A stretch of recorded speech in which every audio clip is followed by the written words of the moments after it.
What's up, Jackson Kruger sports fans? My name is Devin Garrett, and I'll be doing the film breakdowns and player analysis for the NBA and basketball in general on this channel from now on. Without that being said, let's get straight into this first video. The NBA is back, and a lot has changed due to the Corona-19 virus. For starters, it would only be 22 teams returning to play on July 30th. Sorry, Warriors, Cavs, Timberwolves, Pistons, Knicks, Bulls, and Hornets fans. Better luck next year. Now, this doesn't mean that the other 22 teams made the playoffs. If the team with the 8th best record in its conference is more than 4 games ahead of the team with the 9th best record in its conference, there won't be a play-in tournament. It just goes to the 8th seed and we start the playoffs. But if the team with the 8th best record is less than 4 games ahead of the team with the 9th best record, we have a battle for that final spot between those two teams. The tournament is basically a best-of-2 series where the 9th seed has to win both games against the 8th seed to get into the playoffs. The first question is, can Memphis push their 3.5 game lead over Portland, New Orleans, and Sacramento to a 4.5 game lead to lock up the 8th seed in the play-in tournament? If not, who can overcome them or even beat them in a play-in series? Will Zion pick up where he left off, having the whole NBA scared of him and the Pelicans? Will the Kings continue to be a streaky team where if they start off on the wrong foot, they may not be able to recover? Or even Portland. Without Trevor Ariza, they're getting Nurkic back and Zach Collins, so they should be a tough team to beat. And don't let me forget about you Suns and Spurs fans. You would have to get red hot and everyone else becomes extremely cold to shock the world. Let's start with the team in the league. Memphis has a 32-33 record, and with this 2-month hiatus, Memphis is one of the teams that benefits from it, getting their second best player back in Jaren Jackson from a knee injury. And with an attack first point guard in Jaren Jackson helps out a lot by spacing the floor with his unorthodox but money jump shot. Ja Morant and Jaren Jackson's pick and roll and pick and pop game is almost unguardable. Here's a pick and pop where Jaren's setting a pick for Ja. Ja comes off of the screen, tricks the whole Timberwolves squad by looking back at Jaren. Snaps his head back at the rim while leaping, really confusing them, then throwing a dime to Jaren while in the air for an open 3.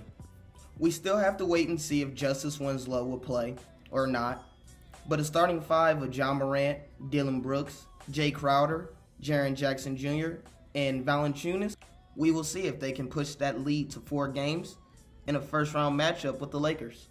Moving on to the Trailblazers, who have a slight lead over the Pelicans and Kings due to playing 2 more games than them before the season got cut short. With the best 1-2 punch of the teams fighting for that last spot in Dame and CJ, who averaged 51 points of their team's 113 points per game, and 12 of the 20 assists that the team averaged. Along with getting 2 of their bigs back in Zach Collins and Nurkic, when they already have a dominant center in Hassan Whiteside, they're a scary team that Memphis will definitely have their eye on. With the starting 5 of Damian Lillard, CJ McCollum, and one of my favorite players in Hoodie Melo, who averages 15, you slide in Zach at the 4, who's a good defensive power forward, who moves his feet well. You bring in Nurkic.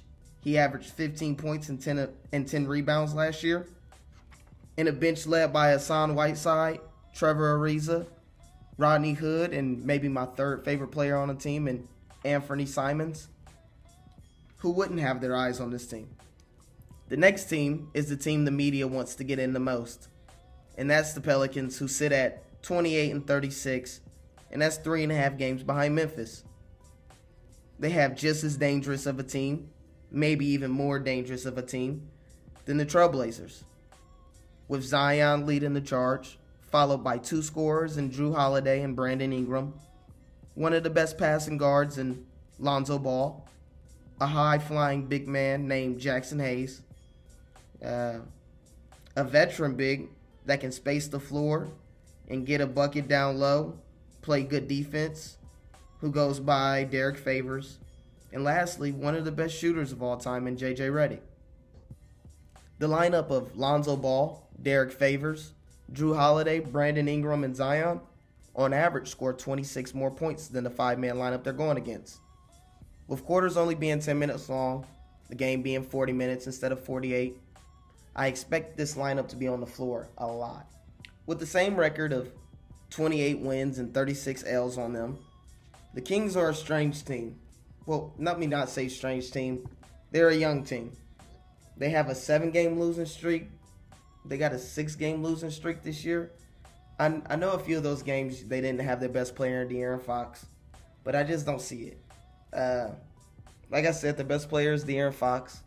Second best player is probably Buddy Hield. And then a front court of Harrison Barnes and Marvin Bagley, who I really like. I think if he develops a little bit, he could become a pretty good power forward in this league. And then Alex Len. It's not too scary of a team. What can I say, Kings fans? It's not too much to say about you. The Spurs are 27-36, who I really don't think have a chance to get in. Just get your lottery pick and hope you can make another selection like the Kawhi pick with the 15th pick in, I believe, 2011.